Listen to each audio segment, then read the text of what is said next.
Bakunzi b'ikiganiro ku kivi ndabaramukije. Kwigenekerezo rya 30 Nyakanga n'igenekerezo rya mbere Gitugutu uyu mwaka w'2016 umukuru w'igihugu cacu c'u Burundi nyene cowere Petero Nkurunziza yaragendeye intara za Rumonge na Bururi. Mu Rumonge nyene cubahiro mukuru w'igihugu yaragirishije inama imvukira z'iyo ntara n'abaserukira ibisata bitandukanye bikorera muri iyo ntara nshasha ya Rumonge arifadikanya n'abene gihugu mu bikorwa bitandukanye vy'iterambere rusangi ndetse aranugurura icese inyubakwa rusangi zitandukanye. Ibururi muri komine ya Vyanda nyene cubahiro mukuru w'igihugu yaruguruye uburaro bw'abaganga n'urugomero rw'umuyaga nkuba gubatswe ku musozi wa Kigutu.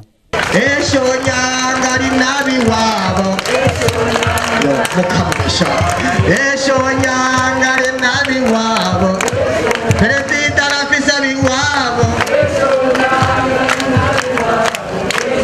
Olivier Mukunzi nije ngiye kubashikiriza kino kiganiro kaze.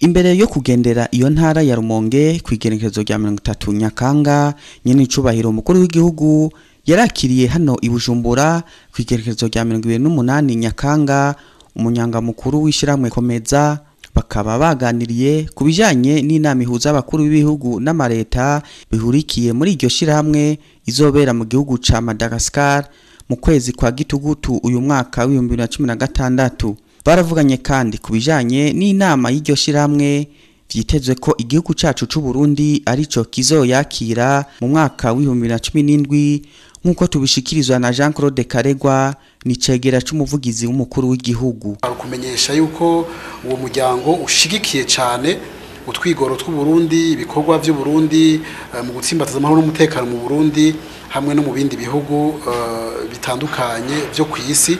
Aramenyesha ko muri iyo ntumbero nyene uwo muryango iryo soko rusange rya Afrika y'ibihugu byo mu buseruko no mu bumanuko bisanzwe bishigikira utwigoro nk'utwo ko mbere mu mwaka uheze igihe ariko aratunganya amatora mu Burundi barungitse umugwi nararibonye w'ivyo bihugu waje gukorana n'izinaribonye zo muri Afrika yo mu buseruko kugira ngo bafashe mu gutunganya amatora ngaha mu Burundi. Kubijanye niyo nama kandi Burundi bwemeye kuzokwakira mu mwaka uza yamenyesheje umukuru w'igihugu yuko hariho ibisabwa leta y'u Burundi kugira ngo ize yemererwe gutunganya iyo nama.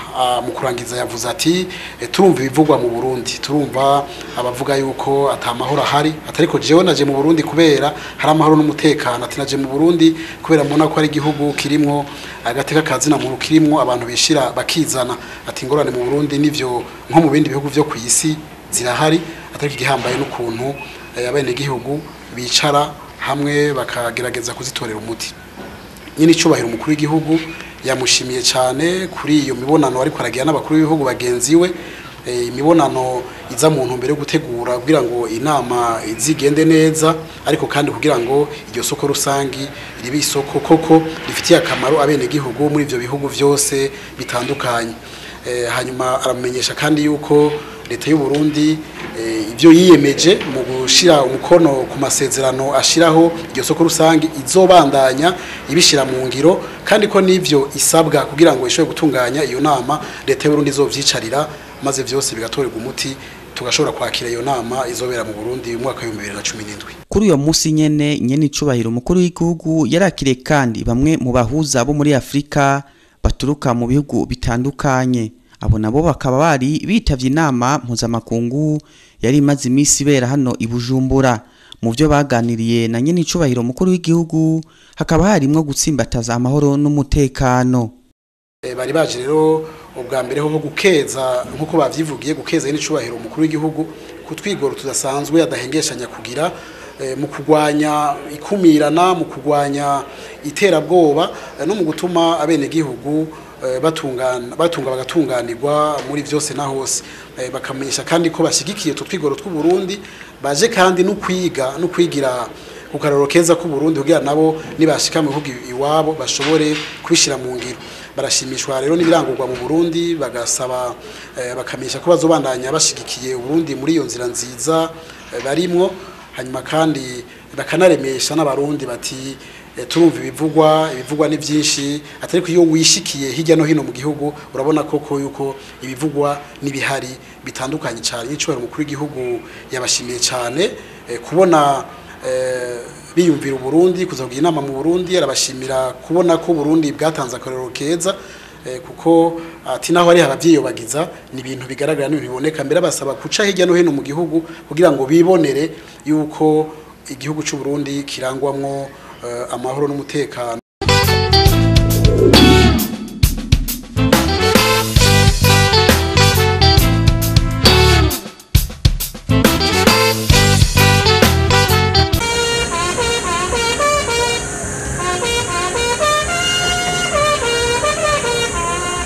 Nkuko nari nabibashikirije mu ntangamarara za kino kiganiro, intara nshasha ya Rumonge rero yaratewe iteka ryo kwakira nyene icubahiro umukuru w'igihugu cacu c'u Burundi ku magenekerezo ya 30 Nyakanga n'igenekerezo rya mbere Gitugutu uyu mwaka wa 2016. Kuwa 30 Nyakanga ku musozi Mugara, zone Gatete, komine n'intara ya Rumonge, nyine icubahiro umukuru w'igihugu yarakoranije imvukira n'abarongoye ibisata bitandukanye bikorera mu ntara ya Rumonge. Muri iyo nama hihwejwe na cane ibijanye n'umutekano n'iterambere ry'iyo ntara imaze umwaka n'amezi 6 ivutse. Jean-Claude Karegwa, icegera c'umuvugizi w'umukuru w'igihugu, yaraduciriye ku mayange muri make ivyavugiwe muri iyo nama. Muri iyo nama rero kujana n'umutekano basanze umutekano mu ntara ya Rumonge wifashe neza, naho hariho utugorane duto cyane tumwe twibonekeza, ariko utugorane natwo niyo tubonetse kujya kwibiye serutse tici isuka duca dutorega umuti n'ingoga. Muri iyo nama kandi buramatari w'intara ya Rumonge yaboneye akaryo ko kubeshuza ibihuha bimaze imisi bikwiragizwa n'ishyamwe mpuzamakungu hase, aho rivuga yuko hari abarundi benshi bariko barahunga intara ya Rumonge muri iki gihe, atahubwo abahunze mu misi heze ubu bariko barahunguka. Ico gihe yakibeshuje, hanyuma kandi aramenyesha nyine mukuru w'igihugu yuko intara ya Rumonge iratera imbere bimwe bidasanzwe, ko umuvuduko w'iterambere ifise bigaragaza neza yuko mu misi za iyo ntara izo imaze n'ahari nshasha imaze umwaka umwe amezi 6 n'imisi mu misi za izoba isumbya intara nyinshi mu bijanye n'iterambere. Nyine icubahiro Petero Nkurunziza mu ijambo ryiwe yabanje kwibutsa abanyarumonge ko bakunda cyane, ati naco gituma ivyo nabemereye mu gihe nabashikiriza intara ntegerezwa kubishitsa. Arabashimira cyane ku ntambwe bageze ko mu bisata byose by'ubuzima bw'igihugu. Nyine icubahiro umukuru w'igihugu yabasavye kandi yuko bokora ibishoboka byose kugira ngo imigambi y'iterambere batekanya kurangura muri intara bayishire mu gitabo c'imigambi, ibi migambi izwi, hanyuma iyo migambi yose bayirangure bongera baje baririmbura, baje bararaba intambwe bateye mu kurangura iyo migambi. Abasaba kandi ati imigambi yose murangura ibi migambi shira imbere umwene gihugu, ati ku mwene gihugu niryo tunga rikuru. Arayibusa kandi ko intara ya Rumonge ari intara idasanzwe ugereranije n'ivy'Imana yayigabiye ugereranye n'izindi ntara, aho yafatiye nko ku kiyaga Tanganyika, afatira ku gitegwa c'ikigazi, afatira no ku mazi y'amashuha hamwe n'ivyamwa. Ati ivyo rero ntimubifate nkuko ari ibintu bisanzwe, ahubwo mubikoreshe kugira ngo bibafashe guteza imbere no kurondera ineza y'abanyarumongo bwa mbere bishoboye no gufasha Uburundi n'amakungu mu gihe byoshoboka. Arabasaba kandi abaha impanuro kandi zitandukanye zibafasha mu buzima bwabo bwa misi yose, aho abasaba ati nimushigire imigambi y'iterambere, muyigire hamwe, hama muje hamwe mu mashira hamwe mu kurangurwa vy'iterambere, hanyuma kandi mwirinde no gupfisha ubusa umwimbo wanyu. Nyine icubahiro umukuru w'igihugu yabandanije kandi abwira abanyarumonge yuko bashobora gukora ibikorwa bidasanzwe mu gihe boja mu mashira hamwe. Atariko kandi mfatiye ukaroka ikiyaga Tanganyika, ati mubona nk'ibarabara riva Bujumbura Rumonge ni barabara rikunda gupfa cyane, ati abanyarumonge mwari mukwiye kwiyumvira nk'ukuntu mwoshiraho ubwato murondera amato ashobora gutwara abantu bakavi Bujumbura bagashika mu Rumonge, mbere bakabandanya bagashika n'Inyanzarake. Asaba abarundi kurushirizaho gukunda igihugu cabo. Umukuru w'igihugu rero yabwiye abanyarumonge ati no musi kandi nabazaniye inkuru nziza, ati inkuru nziza ya mbere ku banyarumonge nuko ikivuko cyo mu Rumonge kigiye gutangura kubakwa vuba. Ati kandi ibanki nkuru y'igihugu tugiye gushira ibisata bimwe bimwe vyayo ngaha mu ntara ya Rumonge ati ivyo bikazokorwa ku mafaranga angana n'imiliyaridi 16 z'amafaranga y'amarundi mu kurangurizanya n'icobero mukuru w'igihugu yateye akamo abarundi bose atabarundi bose turakwiye kuvavanura n'akabi kabishe n'ingeso mbi y'ukwambika ice igihugu cacu ati turakwiye gukora ibishoboka vyose naho umuntu yoba afise ibibazo naho umuntu yoba adashigikiye ubutegetsi atariko igihugu tumenye ko ari umurima w'isangi dusangiye n'Imana dusangiye twese ati tugerageze gukunda igihugu cacu aho kukivuga nabi ahubwo tukivuge neza ati kuko ni igihugu twarazwe n'abasoko n'abasokuruza kandi natwe n'igihugu tuzosigira abana bacu. Ahejeje kugirisha iyo nama umukuru w'igihugu nyene icubahiro Petero Nkurunziza yaciye aja ku ishure shingiro rya Busebwa muri iyo komine nyene ya Rumonge gutanguza icese umugambi wiswe kugaruka ku ishure ari wo retour à l'école mu rurimi rw'igifaransa, umugambi watunganijwe n'ishiramwe mpuzamakungu ryitaho ibibondo ku isi UNICEF. Wari yaserukiye iryo shiramwe UNICEF yamenyesheje ko uyo mugambi uzotuma abanyeshure b'abarundi batari bake baronswa ibikoresho by'ishure muri uyu mwaka wa 2016 mu ntumbero yo gufata mu mugongo leta y'u Burundi mu mugambi w'ishure shingiro. Nous profitons en outre de l'occasion pour demander au président de la République d'inaugurer l'école fondamentale de Busebwa. Yaciye asaba nyene icubahiro mukuru w'igihugu kugurura icese iryo shure shingiro rya Busebwa. Ahejeje kugenzura izo nyubakwa zigizwe n'amasomero 9 aho basomera ibitabo, aho bigira ubuhinga bwa none bita salle informatique naho bakorera ubushakashatsi, nyene icubahiro mukuru w'igihugu yaciye atanguza icese iryo sekeza ryatunganijwe n'ishiramwe UNICEF ryo kuronsa abanyeshure ibikoresho by'ishure mu gihugu cose. Abana barenga 2.5 miliyoni ngo akaba aribo bazoronswa ivyo bikoresho. Nyene icubahiro mukuru w'igihugu akaba yasavye abanyeshure gukunda igihugu kandi bagakunda ivyigwa kuko ngo ari vyo nkingi y'iterambere. Avuye aho ibusebwa nyene icubahiro mukuru w'igihugu yaragendeye na komine ya Vyanda intara ya Bururi.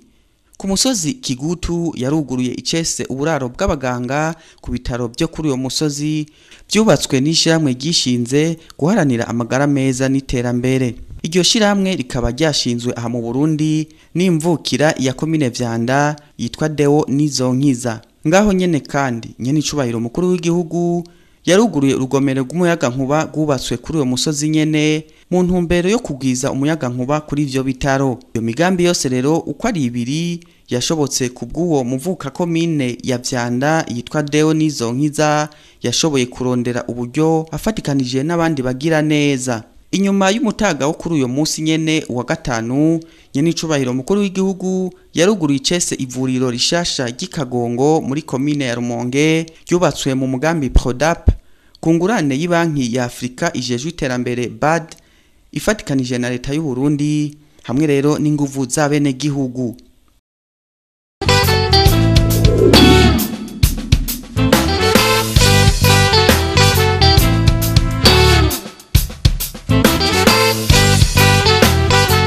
Kwigerekezo rya mbere gitugutu umwaka wa 2016 nyene icubahiro mukuru w'igihugu yarabandanije ibikorwa by'iterambere muri yo ntara nshasha ya Rumonge. Mu gitondo cyo kuri uyo munsi nyene icubahiro mukuru w'igihugu yaruguruye icese inyubakwa nshasha ya sentare y'intango ya Rumonge. Inyubakwa yubatswe ku buryo bwatanzwe na leta y'u Burundi. Nyene icubahiro mukuru w'igihugu kandi yaruguruye icese iradio yigenga yitwa Izere FM ijwi giterambere rusangi. Iyo radio ikaba yashinzwe n'imvukira ya Rumonge yitwa Benjamin Bikorimana. Nyene icubahiro mukuru w'igihugu yaragenzuye inyubakwa z'iyo radio aranandika yongera atera umukono mu gitabo c'iteka.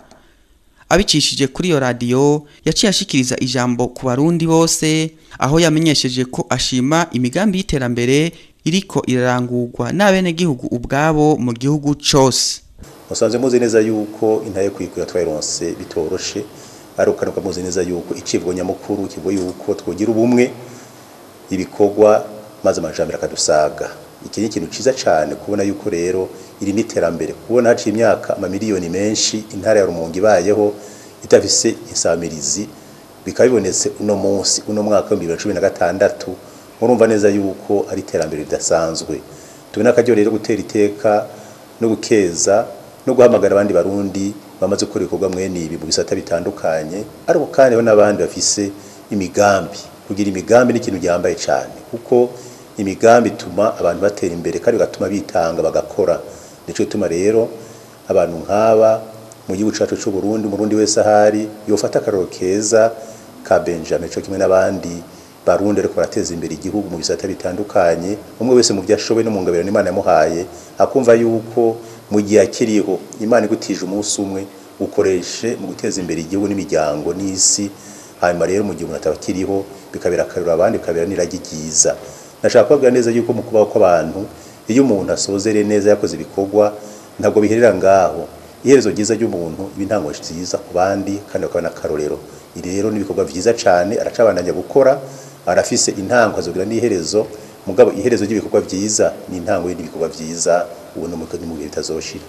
Muri ico kiganiro nyenicubahiro mukuru w'igihugu yararemesheje abarundi ku bibazo igihugu cacu c'u Burundi cagiye kiracamwo kuva turonse ntayo kwikukira. Ko twashaka kubanza gukebura abarundi bose, ikintu ca mbere ni uko umuntu ageze ahantu yibagera aho yavuye. Twashaka kubabwira neza yuko ibibazo twe turacamwe uno munsi mu Burundi ntitubaye abambere kandi tubaye n'abanyuma. Ubwo twashaka kubabwira neza ko ibibazo vyabaye imbere yacu tugirana n'amahanga cyangwa tugirana n'abarundi ubwabo, muzi neza ko byatanguye kuva Uburundi bukibaho. Haro ni vyabaye bikomera cyane gusumba igihe haje intwaro z'igikoroni, na cyane cyane zatumye abarundi basubiranamwe kuko bazanye intumbero yo gucanishamwe abarundi basanzwe ari bene mugabo umwe. Guhera ico gihe rero turose naye kwikukira, mumenye neza ko twayironse bitoroshe, wayidushikanye ko umuganwa atari umuganiro Rudoviko Rwagasore. Byaciye mu matora yegeranije abarundi bose mu bwoko bwose b'intara zose n'amadini yose, ntivyari vyoroshe, ariko ntihabuze yuko abarundi bamwe n'abanyamahanga bagiye hamwe bakaruhuka bamwishe, bakamuhitanisha n'abana biwe. Bibabaje cyane nk'umwana afite imyaka afise umwaka n'amezi 8 n'uwundi yari afise amezi 4, ndetse n'umukenyezi wiwe bakamuhitanisha n'abandi batari bake bamuherekeje. Murumva yuko ingorane mu mwaka wa 1961 zaza zihari. Aho rero ivyo byashikiye umugambwe wadushaye ku ntaye kwikukira, kandi byaciye bituma uwo mugambwe ukura bameze nk'abana b'imfuvyi. Byatumye rero 1965 haraba ibindi bibazo nk'eni ivyo matora araba. Inyuma y'amezi 3 naho nyende acaci ingorane zikomeye cyane, abarundi benshi baricwa, harimwo ushikiranganje wa mbere ndetse n'abandi bisinze bapfuye. Abo bose bari abantu bageneye na Rwagasore. Murabona yuko intumbero kwari gushaka yuko intaye kwikukira twaronse bigoranye, hari abantu batifuza kwiboneka, kandi muri abo batifuza kwiboneka harimo abanyamahanga, hakabamwo n'abarundi. Ikindi cyo gihambaye no kumenya yuko hamye hariho abantu batifuza intwaro ya demokrasi. Iyo rero tubisanga rero mu banyamahanga bamwe no mu barundi bamwe. Ni naco gituma guhera ico gihe 65 hagiye haraba intwaro z'agasumiranyo, kandi si iby'ubwoko kuko muri bose bapfa abarundi barapfa mu bwoko butandukanye. Icyabaje nuko rero izo ntwaro z'agasumiranyo zagiye zishigikirwa n'abantu batifuza intwaro batifuza kwikukira ku Burundi, kandi bifuza ko intwaro ya demokrasi mu Burundi. Murumva ko atari byo no munsi 1993 muratse kwabaye amatora abaye adushana kuri demokrasi. Umukuru w'igihugu Ndadaye Melchior yarashigikiwe n'abarundi amasinzi bo mu bwoko bwose mu ntara zose mu madini yose. Hanyuma amatora heze hadaciye kabiri amezi 3 yaragandaguwe n'abamufasha batari bake.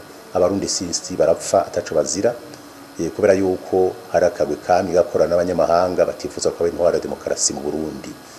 Tuvuye yuko rero tujye kuraba yamye ari intandaro y'ibihe bibi cyane gose igihe cyose yaba amahoro mu ntuze amatora mu Burundi. Vyatumye batari bake bibaza gituma hari abantu usanga bashigikiwe n'abanyamahanga batembagaza intwaro zatowe na bene igihugu, si mu Burundi gusa. 2005 twagiye kwashika ari uko habaye amasezerano yarusha n'amasezerano yo guharika intambara Burundu, byadushikaye gushinga inzego nshasha z'igisirikare n'igipolisi gendereza zirikiwe n'abarundi bose. Kuko bwa mbere ko vyari bimeze amacuca mu matora mu 2005 bwabaye bwa mbere amatora tuganije mu Burundi, maze haje inzego zasozera ikiringo. Vyabaye bwa mbere kuva Burundi bubayeho ko twaronse inzego zishobora gutorwa n'abene igihugu zasozera ikiringo. Mugabo umenye kandi neza yuko mu mwaka wa 2005 inyuma y'amatora nk'amezi 4 aheze haraba kandi kagwe kashatse kugerageza gutembagaza ubutegetsi turakaburizamwo no mwaka wa 2010 twagiye mu matora bitoroshe kandi wa mugwi utifuza amatora n'abandi bakorana niho bari muri bukaneza yuko amatora ya 2010 aheze twayagiyemwe bamwe bavuyemwo mugabo kandi harabe n'undi mugwi wagerageje gutembagaza ubutegetsi mukamuzi neza ko nabafashe akabashikiriza imbere y'ubutungane ari yagerageje kandi gusenyera ubutegetsi mwaka wa 2015 urumva neza yuko ibijanye n'imigendanire y'abarundi hagati yabo ari myiza barifuza intwaro ya demokarasi ariko kandi ari imigenderanire y'abarundi bamwe n'abanyamahanga batifuza ko demokarasi ba mu Burundi batifuza kandi kutushikira ku iterambere rirama nabo y'abarundi dufise ubutunzi bwinshi Imana yaduhaye Uburundi ntibukenye Uburundi turatunze ese cyo duha abarundi twese twagira unane gw'intamenwa kugira ngo twubake igihugu cyacu Burundi maze ubutunzi Imana yaduhaye abanyamahanga badushaka ko batari bake tubuteze imbere tubucukure ubwo butare tubukoreshe mu kubagira igihugu cyacu Burundi nta ngorane ziri mu Burundi ingorane zihari kino gihe ni ingorane zijanye n'imibano y'abantu n'imibano y'ibihugu bimwe biturutse ku butunzi tugeze mu kino gihe ibibazo turimo cyane tujye kuraba si bya politike nk'uko bisanzwe twiyizi barabikoresha mu bya politike kugira ngo bashikire inyungu zabo nico tuma twavuga neza yuko abarundi borema igihe tugezemo ni ciza mu Barundi n'igihugu cikukiye kandi twashaka kubabwira neza yuko ibibazo biteza kubaho mugabo abarundi bamye ari intwari n'abahizi nkuko tubisanga ni rwaro mu ruhezi cyacu Burundi tufatane mu nda duharanire itekane n'ubumwe bw'abarundi turirimba rwaro mu ruhezi cyacu Burundi tuba tuvuga ngo uburundi bwacu tugutuye amaboko umutima n'ubuzima n'urugamba ngo rugamba rero bisaba urunani rw'abarundi bose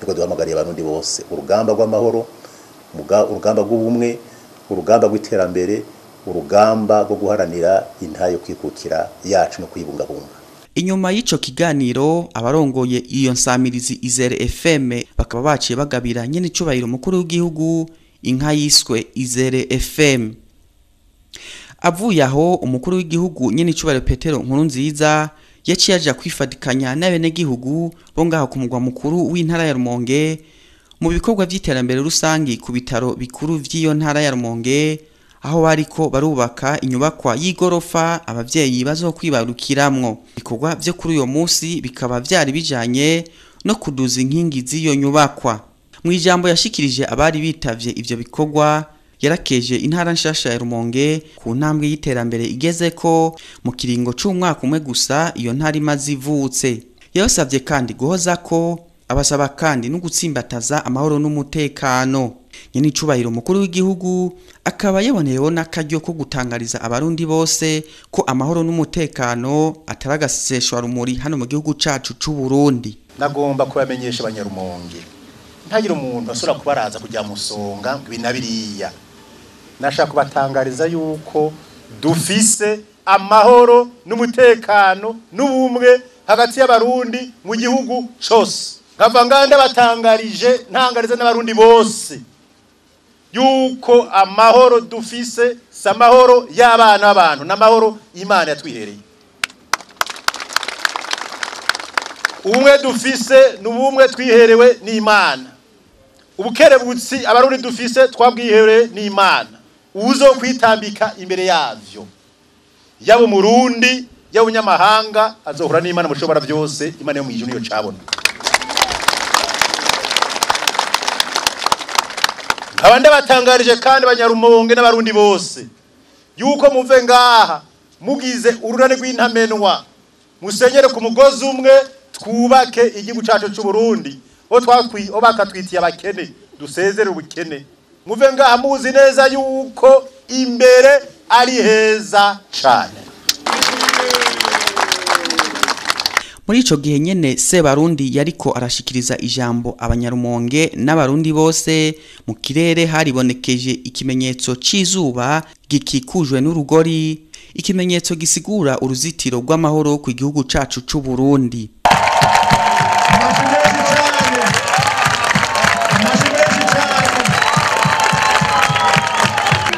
bagita urugori zitiriye izuba umutekano w'Imana ku banyarumonge n'icyacu Burundi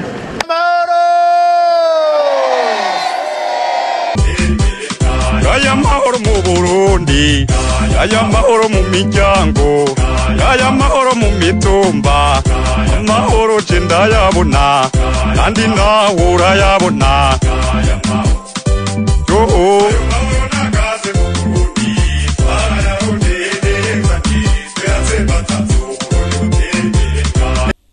Abanyarumonge baragabiye nyine icubahiro umukuru w'igihugu inka yiswe Ntsinzi.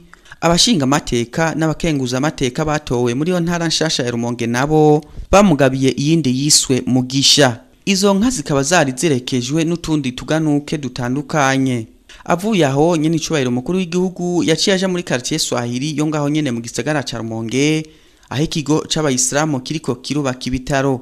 Nyine icubahiro umukuru w'igihugu agashima ko abanyarumonge n'abarundi bose bamaze gutahura ko mu butandukane bwabo bashobora gukora imigambi itari mike y'iterambere. Rwa ruririmbo ruyagize igihugu cacu c'u Burundi turirimba imisi yose kuvuga uduti Burundi Imana yakuduhaye kudutungiye, tugutuye amaboko, umutima n'ubuzima. Kubw'ivyo rero akaroro keza kubona yuko umurundi wese mu butandukane bwacu ariko azana amaboko, akazana umutima, mbere akitanga twaza bikorwa rusangi tukubaka igihugu twese tuje umutima n'inama.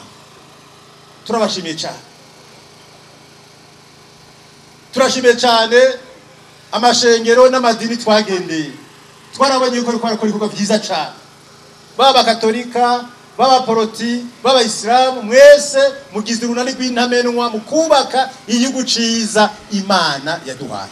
Rwagasore yaturaze inayo kwikukira, yaraze icivugo kivuga ngo ubumwe ibikorwa iterambere.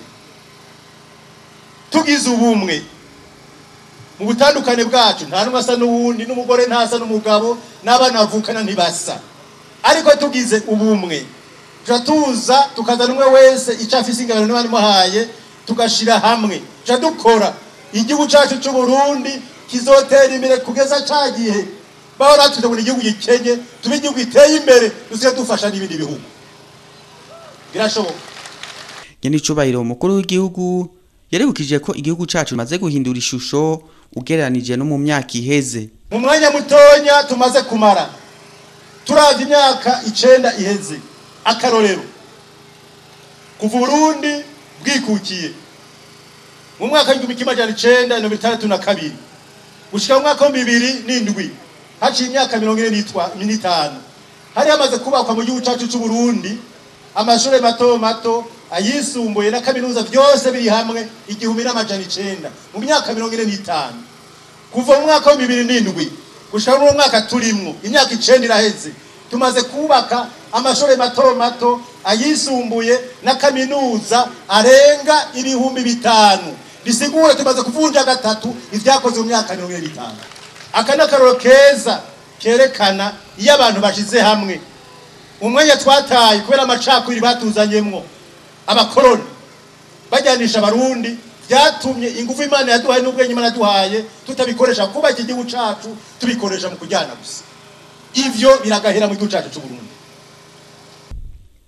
Nyene icubahiro umukuru w'igihugu yaheraheje yibutsa abarundi bose ko iki gihe ari gihe cyo kumenya ukuri no gusubiza hamwe, agasaba abarundi bose kubandanya bagira ubumwe n'urunani rw'intamenwa, igihugu kigaheza kigatera imbere.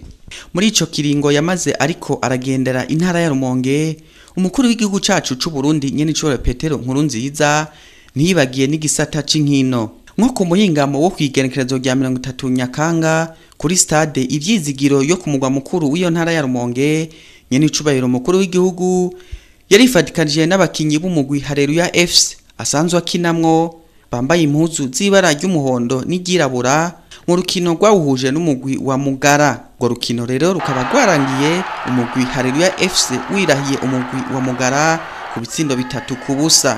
Ibitsindo 2 bikaba vyinjijwe na nyene icubahiro umukuru w'igihugu Petero Nkurunziza.